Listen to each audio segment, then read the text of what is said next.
Okay, I will be the one. I'll be the bad guy and tell you the truth. Unfortunately, you are not honoring your leader. You are basically idolizing your leader. Calm down. I'll explain.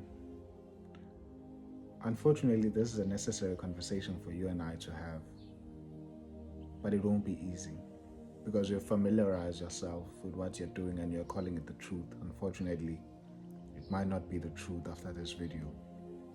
So let's go to it. There's a thin line, so thin that many people don't even realize when they've crossed that line. The line between honor and idolatry. And the problem is both can look the same outside. You'll be seeing people serving, you'll see people giving, you'll see people speaking well of their leaders. At first glance, it all looks like honor, but not everything looking like honor is honor. Let's start here. What is honor? Honor in its truest form is about recognition, about acknowledging the role someone plays without losing sight of who they are and who they are not. Who they are and who they are not.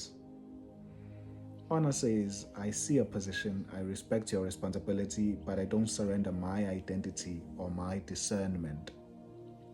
It's structured, it has boundaries, it doesn't demand silence, it allows room for truth. Now, here's where things begin to shift. Idolatry doesn't announce itself, it evolves. It starts when honor loses its boundaries, when a person is no longer respected for their role, but elevated beyond their humanity. When their voice becomes final, when their actions become unquestionable, when their presence becomes necessary for your sense of direction. That's no longer honor, that's dependency. Let's be honest about something for people avoiding saying. If a leader cannot be questioned, corrected, or held accountable, you are not practicing honor. You are participating in control. And control often disguises itself as spiritual order or respect. Here's another uncomfortable truth. Idolatry is not always about bowing to status. Sometimes it's about how we position people in our hearts. Idolatry is not always about bowing to status. Sometimes it's about how we position people in our hearts. When someone becomes the source of your validation, your decisions, your identity, you have given them a place they were never meant to occupy. So how do you tell the difference? Ask yourself this. Does this relationship still allow me to think? Does it allow me to question? Does it point me back to the truth, or does it make me dependent on a person? Because true honor will always direct you beyond the person. Idolatry will always pull you deeper into them.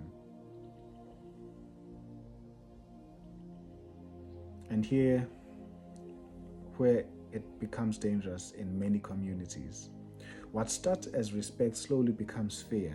What starts as loyalty slowly becomes silence.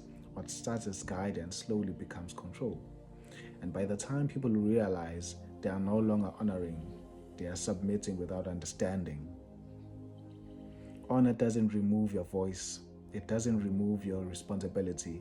It doesn't remove your ability to discern. If anything, real honor demands maturity.